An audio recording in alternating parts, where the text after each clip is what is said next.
Hello mga ka-founder, mga bro and sis, welcome to my vlog. Please like and subscribe. Huwag niyo pong ring kalimutan, i-click ang notification bell para updated po kayo lagi sa aking mga videos. Maganda at mapagpalang buhay po sa inyong lahat, saan man po kayong dako ng ating daigdig, sa lahat po ng Pilipino sa buong mundo. Sana po, bless kayo lagi sa araw na ito. Pag-uusapan po natin ngayon ay isa maikling reaction video tungkol po sa naging buwelta ni House Speaker Congressman Martin Romualdez kay Manong Digong. O sabi nila tatay daw nila, Tatay Digong. Ang tungkol po sa mga pambabatikos niya sa ating mahal na Pangulong BBM at sa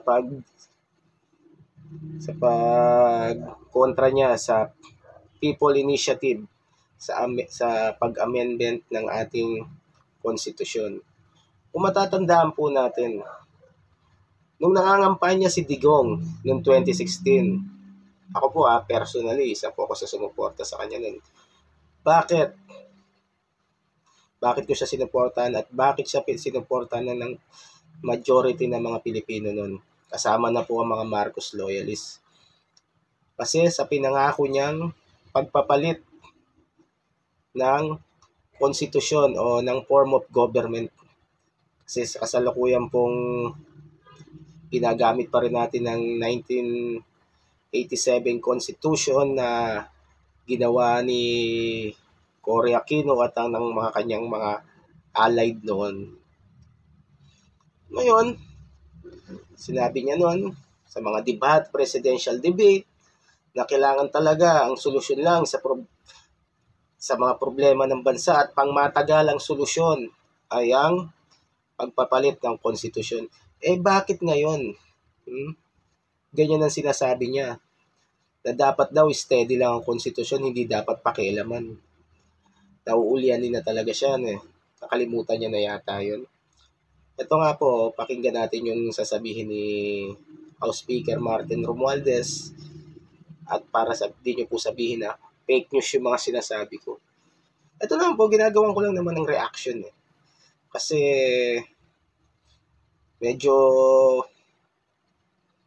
nakakainis lang pakinggan. Para bang lahat na lang ng sinasabi ni former President Duterte ay tumatalbog sa kanya. Ito, watch this.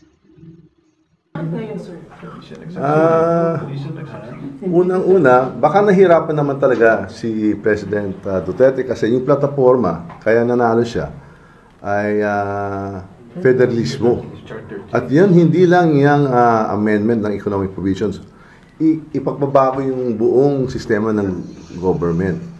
Mukhang hindi yan nakayanan. Ngayon na lang may nag-uunsad na magandang move for charter amendments, baka nakikita niya na yung hindi niya magagawa, baka mangyari na ngayon, kaya baka sinisiraan niya. Pero at the very least, yun ang sinasabi ko, baka binubudod-budod din tayo noon. Diba? Kasi sinabi niya, yan ang basihan kung bakit siya naging presidente. Wala naman siyang ginawa na maayos. Sinabi din niya di ba? Diba? Pinag-usapan niya kanina, drugs. Bigyan daw siya ng 3 buwan. 6 na taon ang daming drugs pa rin. At yung nangyari dyan, ang dami ng pinatay. Kaya mag-isip-isip na lang muna siya. I say those who are in glass houses should not cast stones.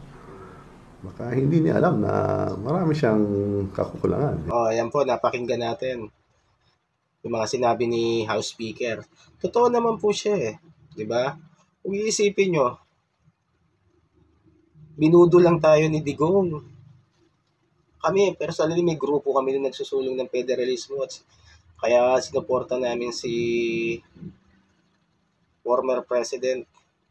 Alam mo ba yung mga kasama ko, mga mayayaman, talagang gusto din ng pagbabago at mag-shift na tayo sa federalismo. Pero talagang hindi niya tinupad. Gumastos yung mga kasama ko, gumastos na malaking pera para sa mga meetings namin. Meron pa kaming signature campaign nun para dyan. Gaarkila ng isang venue. Naku, napakarami niyang pinaasang tao. Tapos ngayon, amendment lang naman po ang ginagawa. Sa provision lang po ng economics. Sumobra na siyang kumukontra. Na paano siya? Wala talagang lumilis ng utak ni Manong Digong. I ain't happy, I'm feeling glad I got sunshine in a bag, I'm useless.